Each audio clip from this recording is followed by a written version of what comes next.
반가 안녕하세요. 공기파 박용덕입니다. 2022년 제33회 공인중개사 시험대비 기출문제 해설 강의 하도록 하겠습니다. 19회 3번 문제부터 보겠습니다. 옳은 것은 했는데 이거 시험에 해마다 출제되죠. 한 문제씩은 해마다 출제가 됩니다. 용어정의. 자, 먼저 기억을 보겠습니다. 중개보조원은 공인중개사가 아닌 자로서 개업공개사에 소속되어 현장 안내 및 일반 서무 등 단순한 업무를 보조하는 것을 하는 자를 보조원이라 합니다. 공인중개사가 아니다. 맞네요. 자, 그 다음에 니은은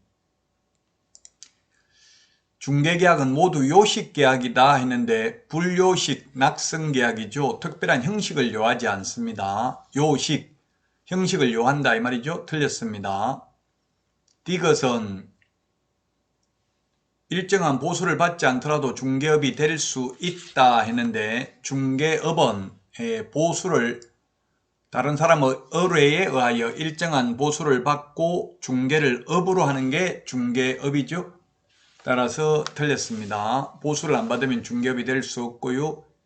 자, 그 다음에 리얼은 이중소속 될 수 없습니다. 이게 이중소속이죠. 이중소속 사원은 될 수 없으나 임원은 될 수 있다 했는데 임원, 사원 전부 소속공개사, 보조원 다 안 됩니다. 이걸 이중소속 금지라고 하죠. 자, 그 다음에 미음에 자격증 없는 사람이 부동산 뉴스 대표자, 즉 대표를 가리키는 명칭, 회장, 사장, 중개사무소 소장 이런 명칭을 사용하면 유사명칭 사용금지 위반에 해당됩니다. 1년 이하의 전역이나 1,000만 원 이하의 벌금 대상입니다. 따라서 정답은 2번이 되겠습니다. 2번. 2번이 옳은 내용이 되겠습니다. 용어정의 해마다 시험에 한 문제씩 출제되고 있습니다. 자, 그러면 다음 문제 보도록 하겠습니다. 4번 문제입니다. 틀린 것입니다. 4번. 1번. 개업공개사가 계약서를 작성 교부한 경우에는 개업공개사가 부동산 거래 신고를 해야 됩니다. 예, 그렇습니다. 중개거래면 반드시 개업공개사가 해야 됩니다. 거래 당사자 직거래면 반드시 거래 당사자가 신고를 해야 됩니다. 2번. 신고 필정은 7일 이내에 교부하는 게 아니라 지체 없이 교부입니다. 지체 없이. 예, 부동산 거래 신고 등에 관한 법률에서는 전부 다 지체 없이죠. 부동산 거래 신고 필정, 정정 신청, 변경 신고 다 마찬가지입니다. 해제 신고 전부 다 지체 없이 교부합니다. 신고 필정을. 자, 그 다음에 3번입니다. 거짓 신고하도록 요구하면 안 된다. 500만 원 이하의 과태료 요구하면. 그 다음에 계약 당사자 중 일방이 국가 등인 경우에는 국가 등이 부동산 거래 신고를 해야 됩니다. 물론 5번에 중개거래인 경우에는 계약 일방 당사자가 국가 등이라 하더라도 국가 등이 신고하는 게 아니라 개업 공인중개사가 신고해야 됩니다. 2번이 정답이 되겠고요. 옛날에는 즉시 교부였는데 2017년부터 지체 없이 교부로 바뀌었습니다. 자, 다음은 5번 문제입니다. 개업공개사의 중개 대상이 될 수 있는 권리 및 대상물로 틀린 항목이 들어있는 것은 했는데 결론부터 말씀드리면 이게 모두 정답이었습니다. 복수 정답으로 인정이 됐었습니다.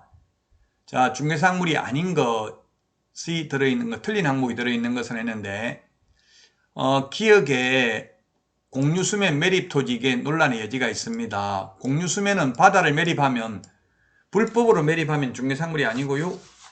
적법 절차를 거쳐서 매립 면허 받아서 준공인가 받은 매립지는 또 중개사항물이 됩니다. 약간 논란의 여지가 있습니다. 그 다음에 니은은 법정 저당권, 네, 저당권 중개상 권리고요. 법정 저당권도 중개상 권리라고 봐야 됩니다. 법정 저당권 성립에는 개입 여지가 없지만 법정 저당권을 양도할 때는 중개상 권리에 해당된다고 보아야 합니다. 따라서 이게 법정 저당권이 중개상 권리가 아닌 것으로 시험에 출제됐기 때문에 논란의 대상이 되고요. 이것은 질권 중개 대상 권리 아니고요. 권리금도 중개상 권리 아니죠. 무허가 금물은 중개상 권리에 해당되고요. 그 다음에 리얼은 전부 다 중개상물이고요. 미엄은 특허권 중개상물이 아니고요. 그 다음에 법정지상권도 성립은 중개개입 여지가 없고 이전 양도할 때에는 중개대상 권리에 해당이 됩니다. 따라서 기역, 디귿, 중개대상 권리에 해당되지 않는 것은 해가지고 니은, 디귿, 미음 이게 3번이 가정답이라고 했는데 모두 복수 정답으로 인정됐던 문제입니다. 3번이 가정답이었었는데 모두 복수 정답으로 인정이 됐습니다. 왜냐하면 공유수면 매립토지 이게 아까도 말씀드렸지만 다시 한번 보면 공유수면 매립토지는 적법 절차를 거친 건지 아무런 규정이 없기 때문에 논란의 여지가 있고요. 공유수면 관리 및 매립에 관한 법률에 따라서 매립 면허 받아가지고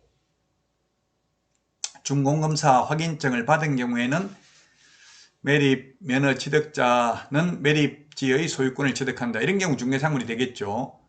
불법 매립하면 중개상물이 될 수 없습니다. 따라서 적법 절차인지 불법인지 규정이 없어서 논란의 대상이 됐던 지문이고요. 기억은. 자, 그 다음에 니은 법정 저당권도 중개상 권리 아니라고 판단했지만 저당권이 중개상 권리에 해당이 됩니다. 따라서 저당권의 범주에는 법정 저당권도 포함된다고 볼 여지가 있습니다. 물론 법정지상권이나 법정저당권 성립에는 중개 개입 여지가 없습니다. 그러나 이미 성립된 법정지상권이나 법정저당권은 일신 전속적이 아닌 것이어서 이전이 가능하므로 중개상 권리가 될 수 있다. 그래서 법정저당권 성립인지 이전인지 규정이 없으므로 논란의 여지가 있다.